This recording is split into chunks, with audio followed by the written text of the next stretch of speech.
Par Monsieur Corbière pour le groupe La France Insoumise.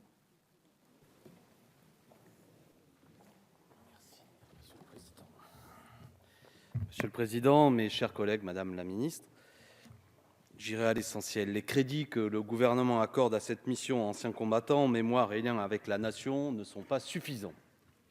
Certes, vous pourriez me rétorquer que d'autres budgets débattus ici souffrent bien davantage de différents coups de serpe austéritaires. Je pense notamment à la sécurité sociale, à l'enseignement, à la santé ou encore aux dotations allouées aux collectivités locales. Mais ce budget consacré aux anciens combattants n'est lui non plus pas épargné. Les points saillants ont déjà été évoqués par notamment le rapporteur. Il y a une baisse de 0,3 milliard d'euros à horizon de 2020 qui ne se justifie nullement en considérant les autres lacunes que présente ce budget. Quelques exemples pour illustrer cela. Les pensions versées aux veuves de guerre n'ont pas évolué véritablement depuis 1928. Les critères permettant leur allocation sont trop restrictifs et toutes les veuves ne peuvent en bénéficier. Elles ne sont d'ailleurs, cela a été évoqué, pas toutes traitées de la même manière face à l'impôt. La valeur du point servant au calcul des pensions militaires d'invalidité n'est pas revalorisée, pas même à la hauteur de l'inflation. La base du budget, le budget de l'ONAC, l'Office national des anciens combattants et victimes de guerre, ne gagne pas non plus un centime, alors que cette structure s'est vue confier de nouvelles missions telles que l'accompagnement aux victimes du terrorisme. Le statut d'ancien combattant n'est toujours pas accordé aux militaires français déployés en Algérie entre 1962 et 1964. Pourquoi ? Avec le groupe de La France Insoumise, nous aurions voulu déposer des amendements pour corriger les points que je viens d'énumérer et bien d'autres. Mais le budget présenté est tellement serré et les contraintes réglementaires telles qui sont liées au fonctionnement de notre Assemblée ne nous permettent en vérité aucune marge de manœuvre.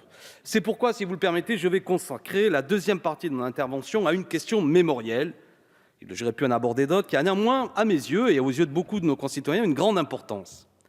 Elle concerne la façon dont nous traitons une partie de nos anciens combattants, certes réduite, mais symptomatique. L'an prochain, nous commémorerons, vous l'avez évoqué, Madame la Ministre, le centenaire de l'armistice de la Première Guerre mondiale. Nous avons tous en tête que le conflit fit près de 20 millions de victimes directes. D'autres faits et chiffres sont malheureusement moins connus dans nos mémoires. Je veux ici, symboliquement, évoquer le martyre donc des 650 soldats dits fusillés pour l'exemple au cours des 4 années de conflit. Dès 1914, le général Joffre avait convaincu l'exécutif politique de constituer des cours martiales dénommés conseils de guerre spéciaux. Ces tribunaux militaires, dont l'existence fut cachée aux parlementaires, avaient pour mission de juger, sans magistrat indépendant, sans débat contradictoire et sans possibilité de recours, des flagrants délits tels que l'abandon de poste ou de simples refus d'obéissance. Des qualifications larges, volontairement peu précises et floues permirent à cette juridiction d'exécuter et à cette juridiction d'exception de condamner à mort et de faire exécuter dans les 24 heures plusieurs centaines d'hommes privés de leurs droits les plus essentiels.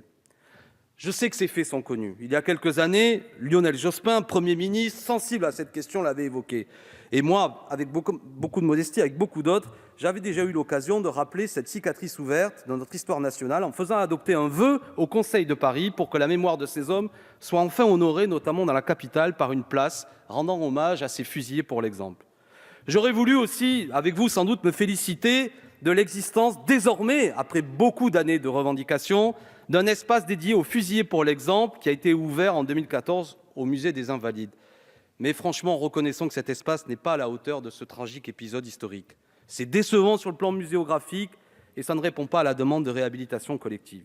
Cela n'est pas suffisant et je profite donc de l'occasion d'être à cette tribune pour demander que le Parlement et l'exécutif puissent réhabiliter moralement et civiquement ces 550 soldats tombés sous nos propres balles.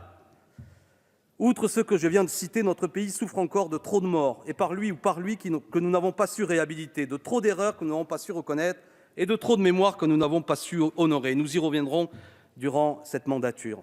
Pour les faits et dates que la France reconnaît déjà, nous commémorons chaque année armistices et autres moments importants de notre histoire. Nous avons bien sûr raison de le faire, mais je veux dire un mot là-dessus. S'ils sont nécessaires, les dépôts de gerbes et les levées de drapeaux ne sont pas suffisants. Selon nous, chaque année du souvenir et chaque célébration ne doivent pas être des moments froids, figés par des rites, mais l'occasion de discuter de faits historiques, de les questionner et d'en tirer les enseignements pour comprendre le présent et préparer l'avenir. Chacun de ces instants doit être l'occasion de faire de l'éducation populaire, de rappeler qui étaient nos héros, pourquoi ils se sont battus Et comment, surtout, demain, empêcher les guerres? Les fleurs ne suffisent pas à élever les consciences. Nous ne pouvons rendre hommage à nos anciens combattants qu'en apprenant de leur lutte et en ne cessant de construire et de défendre partout, à chaque instant, le monde et les idéaux pour lesquels ils se sont battus. Voilà, traiter correctement nos anciens combattants exprime crûment le niveau de reconnaissance que la République accorde à ceux qui ont donné leur vie pour elle. Ne lésinons pas là-dessus, c'est la condition pour tout simplement mieux faire connaître le prix de la paix. Merci. Merci, Monsieur Corbière. La parole est à Monsieur André Chassaigne.